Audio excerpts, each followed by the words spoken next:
Hello, my beautiful friends. It's Marta here. Welcome back. I'm super excited to be back with today's video because I have this beautiful idea for the card, which is standing lovely, and it's a great idea for those who are looking for inspiration, which are very easy for postage. The card is 3D, it's beautifully displayed, however, it's folding flat. So if you have someone who would like you would like to send a beautiful card, this is a great idea for you. What I'm having here is a bunch of the elements and papers which are coming from the Art Story shop from Karolina, and I will link everything down below. However, I do show you a little bit more than I'm actually gonna use because I never know how many elements I will need, so I like to keep everything on hand. To create my card base, I'm starting from slightly trimming the card. The A4 size paper, it's 8¼ inch size or 30 centimeters almost.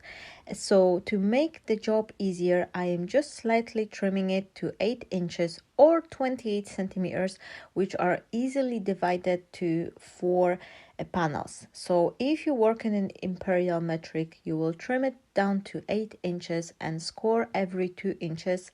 And if you're working with a regular metric, it will be easier if you trim the paper to 28 centimeters and divide it by 4 panels, 7 each wide, all of them. Now it's time for me to cut some mats and layers to dress up my card, and for that I am just trimming them slightly smaller, around 1/2 centimeter or 1/8 of the inch, to fit to those panels. And I do that with the all 4 panels. So I'm trimming the this beautiful blue purplish color paper, and then I am trimming my design paper, which will go on the front.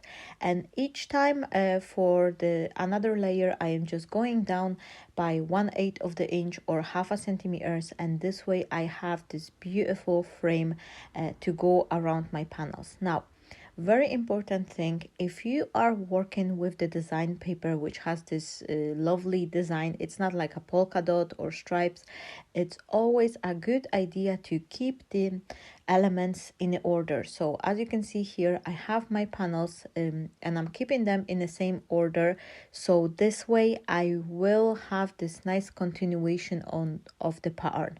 If you've got more elements and you will be afraid that you're gonna lose the track, it's always handy to keep the pencil and just mark them from the back, like 1, 2, 3 numbers, and this way you will have this easy, you don't have to remember which order they are going to, but I think it's just something makes them look more luxurious. If you open up the card, and you can see here I have this nice flow of the design across each panel. So once I put them together like mat and layer, I am now adhering them using the glue onto the card. The cardstock, the white paper I'm working on, usually I pick up the 250 GSM for my card base, but here you can get away using the thinner paper because you're gonna be dressing your cards from both sides. So I'm working on 190 GSM here, and once I adhere the panels from both sides, the card will straighten up. It will be, much more sturdy because it has so much layers add on. And also switching to the thinner paper for the cards like that will also take away some weight from your card. So if you worry about the postal postage, you can then switch the paper to slightly lighter one, and this way you will be making your card, it won't be as heavy as you would use the sturdy cardstock. Now, for my outside part of the card, I've decided to use this beautiful rose, which was in the center of the design, for my front panel. I would like the card to look lovely, so that's why I've decided to change the order, and then 2 other pieces I'm using on the back, but they actually kind of match together as well, so it wasn't looking as bad. For the inside portion of my card, I'm gonna be creating a little booklet, but I want to keep it in the oval shape. I just think that for like special occasion, having the elements cut to like oval or diamond makes them look a little bit more luxurious. But if you don't have any oval dies or anything like that, you can keep this paper like as a rectangle, or maybe use the corner rounder if you have one, and then you can slightly round up the corners and make the card appear a little bit more special. But this is not necessary, it's just an extra step which I think makes the card looking much more luxurious. I used the Creative Craft product, this oval dies, and then this lacy die. I think this is a very old die from Spellbinder, but the Creative Craft product, it also has the series of the nesting dies, which having this beautiful lacy finish. So I will check this one because I'm pretty much sure that the other one from Spellbinder is already retired. I have this beautiful wedding design, and this is a printable papers. All the papers I'm working on today are a digital form, so once you purchase them you can print them for yourself and reuse them. And I do love working with the digital papers because I am sure that I will never run out for any specific design I need. So for example, if I'm making a card and I also want to add some extra paper on the box or like envelope, create the handmade envelope with the same pattern design, I can just print another page and I'll be good to go.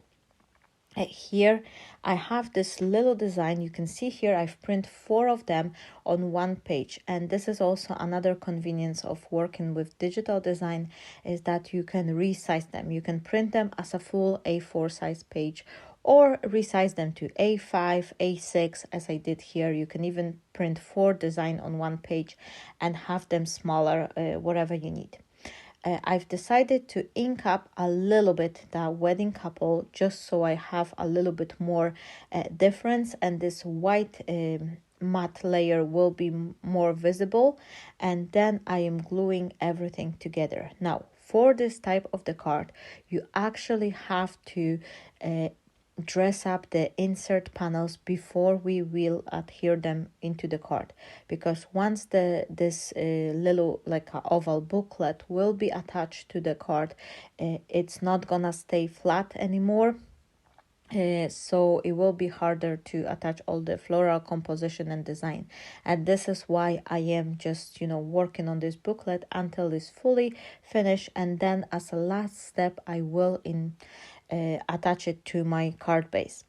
And I'm just using a regular glue. You can use PVA glue or anything. This is just a paper I'm working on today. So besides, as I've mentioned before, this is the card I'm planning to post. So for that I am not using any foam, and I would not recommend to use, especially on this inside panel. You can see here how it's gonna be attached, because once you're gonna add too much bulkiness, it will be hard to close it and the card will get wonky. Now, because I need to put it straight on both sides, this is what I'm liking to do. I like to mark the pencil line for one side and then put a strip of the paper or a ruler, and then you can kind of mark the same line on the other side. So this way I know exactly where to add the adhesive, and it's gonna be adhere in both places the same. Now I'm using a couple extra elements. These are the beautiful roses, which I also print and fussy cut. I'm using my brother's scan and cut machine for that. So this is super convenient and very quick and easy to do. You just print the piece of the design and machine will cut everything for you. However, if you don't have the brother's scan and cut machine, you can always fussy cut them on the hand. It's very easy to do. You just keep your scissors and go around the design. There is also a bunch of the sentiments available, but these are in Polish. I'm gonna be working with the Polish sentiments today because I'm planning to send the card to someone in Poland. So this is why I'm choosing the polished sentiments, but you could print the names or something, and this is a great design for any occasion, not necessarily the wedding. You could put like a baby photo or something and have like congratulation card or birthday card, put a number. If this is like a special wedding birthday, you can add the wishes on one panel and then put like a large number, 70, 65, whatever you need, and this will work for any occasion and thing you want to add. You can add the poem, you can add the photo, so many different things you can do with this design. This is why I love this card so much, because it's so versatile. Dependingly what color scheme, what design papers you're going to be using, you will be able to create your own version. Now, if you're watching up till this point, please say hi in the comment, and if you like this card design, please don't forget to click a share button to share it with your friends. This is a huge help to all of us who are making the video, and I am so grateful for all of your support, my friends who's been always here watching and sharing my videos, because this is what helps me to build my channel. Now, I add the glue on both panels up till the pencil line I made, and then I close it in a booklet. Now you can see how the card will keep freestanding on its own when it's open. And all I'm gonna do, I will be creating a belly band with the same kind of oval shape panel, which will be just, dressing up the front of my card. Because the card, once it's open, it's folding in the center. I don't want to add any panel to the front because it will be hard to open up the card. But in this case, it's always helpful to create a belly band, and on a belly band, you can actually put the whole front panel, as I'm doing here.